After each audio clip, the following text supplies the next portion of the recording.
तलाठी भरती, तलाठी भरती, तलाठी भरती, निकाल कधी लागणार, निकाल कधी लागणार.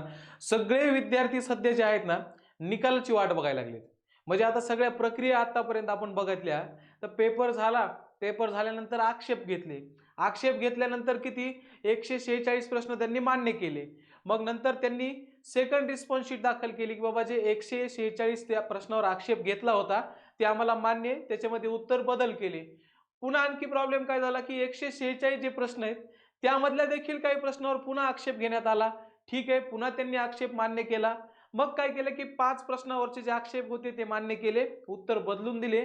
आणि 2 प्रश्नांवर गोंधळ झाला. ठीक आहे, ते म्हटले काय हरकत नाही, सगळ्या विद्यार्थ्यांना म्हणजे त्या शिफ्ट मधल्या विद्यार्थ्यांना त्या 2 प्रश्नांचे पूर्ण गुण देण्यात येतील. हे सगळं आतापर्यंत चालत आलेले. आता वाट बघायलो तर आपण कशाची की रिझल्ट कधी लागणार, रिझल्ट लागल्यानंतर नियुक्ती कधी होणार. या संदर्भात एक आनंदाची बातमी आहे बघा.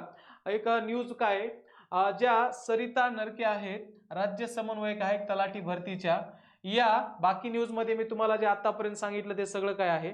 याच्यामध्ये महत्त्वाचं काय बघायचंय तुम्हाला, एवढा भाग की परीक्षार्थींची संख्या फार मोठी होती. ठीक आहे, त्यात कुठल्याही विद्यार्थ्यावर अन्याय होऊ नये म्हणून अगदी काटेकोरपणे कुठल्याही नियमाचे उल्लंघन न होता निकाल तयार करणे सुरू आहे. ठीक आहे, पुढील 2 दिवसात निकाला संदर्भात चांगली बातमी मिळेल. तसेच जानेवारी पर्यंत नियुक्ती पूर्ण होण्याची अपेक्षा आहे.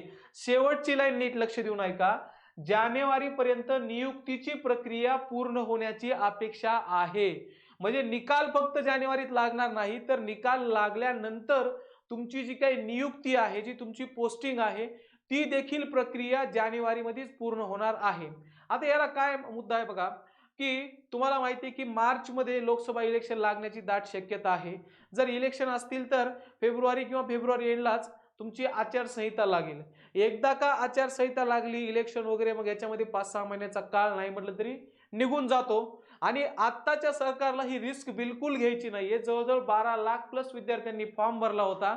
एवढे सगळे विद्यार्थी आहेत आणि आता जर इलेक्शनच्या अगोदर रिझल्ट नाही लावला, त्यांची नियुक्ती नाही झाली, तर सरकारलाही थोडं बहुत टेन्शन आहे की याचे निगेटिव्ह परिणाम आपल्यावर होऊ शकतात. त्यामुळे एक अशी चर्चा चालू आहे सध्या, खूप जोराशोरात चर्चा चालू आहे की 26 जानेवारीला जेवढे काही हे तलाठी असतील आता निकाल लागल्यानंतर, या तलाठ्यांना 26 जानेवारीला नियुक्ती देण्यासंदर्भात एक चर्चा आहे सध्या. ठीक आहे, आणि ती चर्चा याच अनुषंगाने की मार्च मध्ये जर इलेक्शन लागणार असेल तर काही दिवस अगोदर आचारसंहिता लागेल, त्याच्या काही दिवस अगोदर जर नियुक्ती केली तर विद्यार्थ्यांमध्ये या गव्हर्नमेंट बद्दल एक चांगला मेसेज जाईल. आता आपल्याला त्याच्या फंद्यात पडायचं नाही. गव्हर्नमेंट कोणाचं येईल, कोणाचं यायला पाहिजे, कोणाचं नाही यायला पाहिजे, याच्याशी आपल्याला काही देणं घेणं नाहीये. आपला मुद्दा एकच आहे, काय हरकत नाही, इलेक्शनसाठी तुम्ही पटकन अगोदर निकाल लावायला लागलात, निकाल लावा. पटकन अगोदर नियुक्त्या द्यायला लागलात, नियुक्त्या करा. ही एक महत्वाची बातमी आहे, ही मला वाटलं की तुम्हाला सांगावं.